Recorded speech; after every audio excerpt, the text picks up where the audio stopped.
How we doing, guys? Welcome to the preview and the predicted lineup. Arsenal against Brighton. We are back in Premier League action. But before we go and get into the preview, I want to say that I hope every single one of you has had a very, very Merry Christmas.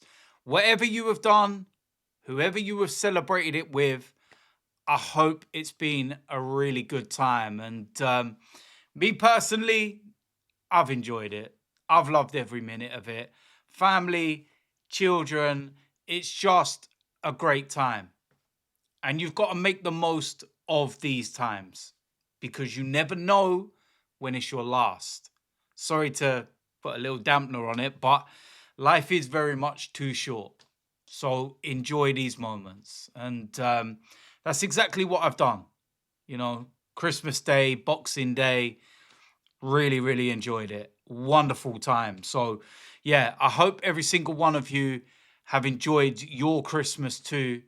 And yeah, we can now look ahead to Arsenal. I can only imagine what we've got in store, and I can only imagine what they're going to do for my heart rate. Do you know what's really funny is that when we played Everton a week ago, I posted a picture of my heart rate during injury time. And you've got to remember, this was not a game that we were kind of on edge and it was crazy and kind of a little bit, one of those moments. But my heart rate was still 139. And somebody else actually noticed it and said as well that my resting heart rate prior to this was 61. So I'm just there chilling. And then we get into injury time and it's like, oh no, it goes through the roof. But the funny thing is that when we played Crystal Palace in the Carabao Cup and we go into injury time, my watch vibrated and I had a little look at what it was saying. And it was actually a notification to do with my heart rate. And it was telling me that my levels had gone high, but I was inactive. So it couldn't work out how I was not doing anything strenuous. I was just relaxed. And all of a sudden, it went through the roof. And I'm like, hey, maybe we need one of these smartwatches for Arsenal fans, and then it can tell them no, they're all right. There's not an issue. They're just watching Arsenal. That's why they're like sitting down and chilling, and then it's gone through the roof. That's why. But listen, with all seriousness, yeah, those injury time goals, they just seem to have crept in a little bit lately, haven't they? Be nice if we had a game where we were just comfortable and relaxed and we could all put our feet up as we go into injury time. But listen, we're playing a Brighton side who haven't won in their last four.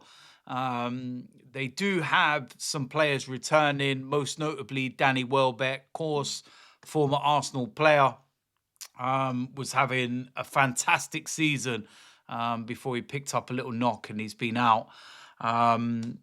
But yeah, like I said, they've not won in four and they're a bit of a weird side, what you kind of get with them. And we've already played them in the Carabao Cup and we beat them. And that was a game where I couldn't actually understand how we kept a clean sheet because we made so many changes and we were all over the place defensively, in particular the first half.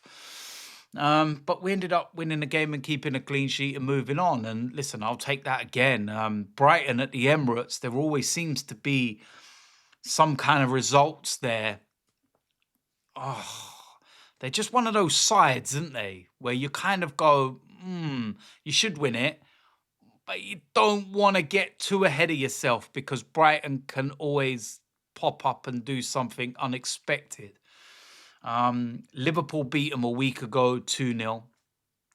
But they had their chances in that game as well, a couple of moments before the second goal for Liverpool.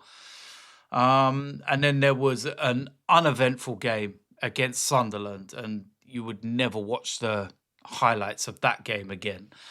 But yeah, like I said, they're just a bit of a mixed bag, really. You don't really know what you're getting. And yeah, I've seen a bit of unrest from the Brighton faithful that maybe the manager's taken them as far as he can and they want a little bit more. And what I would say is to Brighton fans is probably be careful what you wish for, because maybe a few years ago, Wolves were feeling the same. Were kind of in and around these positions that Brighton are every season and European football and everything else, and then think, we can make that next step and we can go one further and we can try and break into the top 6 and the top 4. And now look, Wolves are sitting bottom of the table and they've not even won a game this season. And yeah, listen, that's how quickly things can change and happen. I don't think it will happen with Brighton because I think that, they've got a great foundation there as a football club and everything else. But yeah, I don't know what much more Brighton fans want. It's not being disrespectful, but they're not a big club, are they? It's not like a sleeping giant and you want to see more. Like an Aston Villa, for example, would be a, better kind of team to use. A side that's won big trophies and hasn't, been at that top end for a long time. That's the kind of club where you could go, okay, maybe the fans are right to want a bit more. And, but listen, like I said, it's no disrespect to Brighton. They're a very good side. But listen, the lineup, I think it's going to be interesting. I think defensively, we ain't got really many options. We've kind of got to play players in games that you may not want to. We may not have wanted to play the defence that we had to play against Crystal Palace in midweek, but we had no other option. So same again, and this is important, really important Premier League game, and these are the big ones in comparison to the Carabao Cup, no disrespect. But yeah, I think that we've kind of nearly got a clean bill of health, shall we say. Gabriel is not far from returning. Kai Havertz is, as Mikel Arteta likes to say, days away. But listen, we all remember William Saliba a few weeks ago. That could be into January. But I don't know. It'd be great to have him back as well. There's a lot of options there, especially in the attacking sense. Martinelli doesn't seem like he's got too much of an issue that he picked up against Crystal Palace. Albeit I don't think he would start this game anyway, although he did have an unbelievable first half against Palace. That was exceptional what he did. But you got the likes of Trossard playing against his former side, Brighton, so he'll want to do well. But yeah, like I said, I think it's defensively we've kind of got those question marks. But offensively, I think we'll be very strong and a lot of those players would have had a good rest from the Crystal Palace game. So with that said, let's go and get into the lineup. In goal, David Raya, he comes back into the side. In goal, very straightforward and very simple. Right back will be Jurrien Timber. I don't think we have any other options. There are some rumours that he picked up a little knock against Crystal Palace. I pray he hasn't. We can't lose him now as well. So yeah, he will start the game. Right centre-back will be William Saliba. Again, I don't think this is an issue. It's no other options, no choice, but we have to do it. Left centre-back, I think it could well be Ricardo Calafiori. Listening to Mikel Arteta's press conference, doesn't sound so promising that, the likes of Nkape will be ready for it. So I feel he will probably go with Calafiori at left centre-back. And then left-back, Miles Lewis-Skelly. So it will pretty much be, well, it will be the same back four that we had against Crystal Palace. But yeah, I don't think, like I said, we've got many options. We haven't got any other players that we can kind of bring in. And like I said, Gabriel's not far away. Nkape, I don't think is too serious.